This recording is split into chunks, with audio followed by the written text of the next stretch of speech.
Hello बच्चों, अरस्तु education में आपका फिर से स्वागत है। आज के इस वीडियो में हम आपके लिए लेकर आए हैं कक्षा 8वीं की हिंदी की एड ग्रेड अभ्यास पुस्तिका से पार्ट 7 भेड़ाघाट के प्रश्नोत्तर हम आज सॉल्व करेंगे। तो चलिए वीडियो शुरू करते हैं। सबसे पहले देखेंगे बहुविकल्पीय सही उत्तर छांट कर लिखिए। प्रश्न क्रमांक 1 दिया है, भेड़ाघाट में कौन सी नदी बहती है? इसका सही उत्तर है ऑप्शन बी, नर्मदा नदी। प्रश्न क्रमांक 2, लोक मान्यता के अनुसार भेड़ाघाट में तपस्या करने वाले ऋषि कौन थे? इसका सही उत्तर है ऑप्शन ए, भृगु। प्रश्न क्रमांक 3, नर्मदा नदी का उद्गम कहाँ से हुआ है? इसका सही उत्तर है ऑप्शन सी, अमरकंटक से। प्रश्न क्रमांक 4, सही वर्तनी वाला शब्द कौन सा है? इसका सही उत्तर है ऑप्शन बी, प्रपात। आगे बढ़ेंगे। प्रश्न क्रमांक 5, इन्होंने जन्म लेते ही भेड़ाघाट देखा है और भेड़ाघाट देखते देखते ही मिट जाएंगे। लेखक ने यह बात किसके बारे में कही है? इसका उत्तर है ऑप्शन बी, संगमरमर की चट्टानों के लिए। आगे देखेंगे, नीचे दिए गए शब्दों में से उचित शब्द चुनकर रिक्त स्थानों की पूर्ति कीजिए। यहाँ पर शब्द दिए हुए हैं, इन्हें हमें निम्न रिक्त स्थानों में भरना है। प्रश्न क्रमांक 6 है, नर्मदा नदी की लंबाई 800 मील है। प्रश्न क्रमांक 7, मध्य प्रदेश की नर्मदा नदी की परिक्रमा की जाती है। प्रश्न क्रमांक 8, तपस्या करने वाले को तपस्वी कहते हैं। प्रश्न क्रमांक 9, चट्टानों के घर्षण से नदी की धार से घर घर स्वर निकलता है। प्रश्न 10, भेड़ाघाट में संगमरमर की चट्टानें सतपुड़ा पर्वत की हैं। आगे बढ़ेंगे, अति लघुत्तरीय प्रश्न।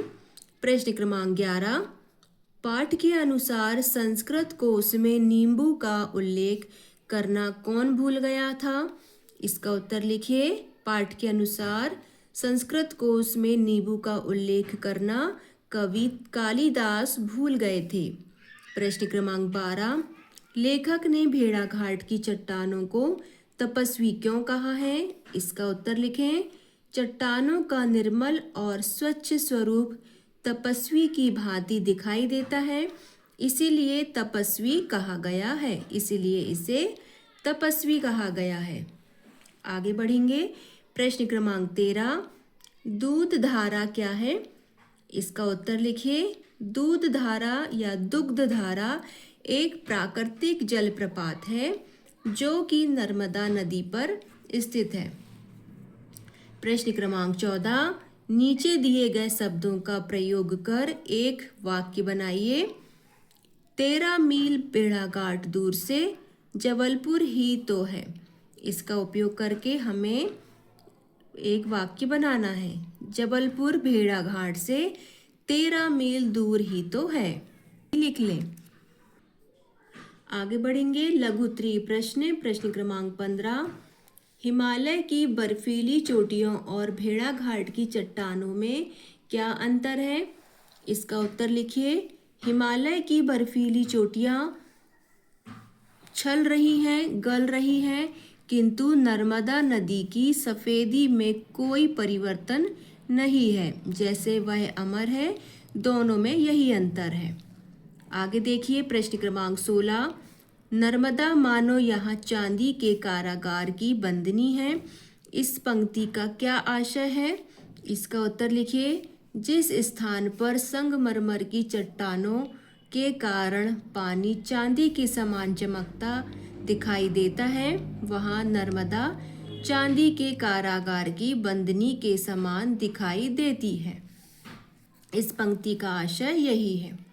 आगे बढ़िए। प्रश्न क्रमांक 17, लेखक माखनलाल चतुर्वेदी का नर्मदा से ममप्त क्यों है? इसका उत्तर लिखिए। लेखक माखनलाल चतुर्वेदी का अधिकतर समय नर्मदा नदी के किनारे ही गुजरा है, इस कारण उनका ममप्त नर्मदा से है। आगे देखेंगे प्रश्न क्रमांक 18। जा तो दूध धाला आए, यह बात किसने कही थी? इस वाक्य को मानक भाषा में लिखिए। इसका उत्तर लिखें। यह बात खेलते हुए एक ग्रामीण बच्चे ने कही है। मानक भाषा में यह तो दूध धारा है। आगे देखेंगे दीर्घ उत्तरीय प्रश्न। प्रश्न क्रमांक 19। बड़ा छोटों को सिर पर लेकर ही बड़ा होता है। पंक्ति के आशय को स्पष्ट करते हुए लिखिए कि यह किस संदर्भ में कही गई है। इसका उत्तर लिखिए। संगमरमर की चट्टानों पर उगी घास को छोटा एवं चट्टानों को बड़ा बताकर इस बात का पुष्टिकरण किया गया है कि छोटों की अवहेलना ना करें। बड़े लोगों को जो बड़प्पन प्राप्त होता है उसमें छोटों का योगदान अत्यंत महत्वपूर्ण है। यह बात संगमरमर की इन्हीं चट्टानों के संदर्भ में कही गई है। आगे देखेंगे प्रश्न क्रमांक 20। भेड़ाघाट के अतिरिक्त मध्य प्रदेश के किसी एक धार्मिक एवं सांस्कृतिक स्थल के बारे में लिखिए। इसके उत्तर में लिखिए। हमने चित्रकूट स्थान को लिया है। इसके अंतर्गत लिखेंगे। यह एक पौराणिक एवं ऐतिहासिक स्थल है। यह सतना जिले में है। रामायण के अनुसार श्री राम के अनुज भरत राम को अयोध्या लौटने के लिए यहीं मनाने आए थे। यहाँ पर कामतगिरी, भरतकूप, गणेश बाग, गुप्त गोदावरी, सती अनुसुईया का आश्रम, हनुमान धारा जैसे दर्शनीय स्थल हैं। तो बच्चों यहाँ पर आपका यह पार्ट भी कंप्लीट होता है। यदि आपको वीडियो पसंद आया हो तो वीडियो को लाइक करें और हमारे चैनल अरस्तु एजुकेशन को सब्सक्राइब करें। तो चलिए मिलते हैं अगली वीडियो में। Thank you.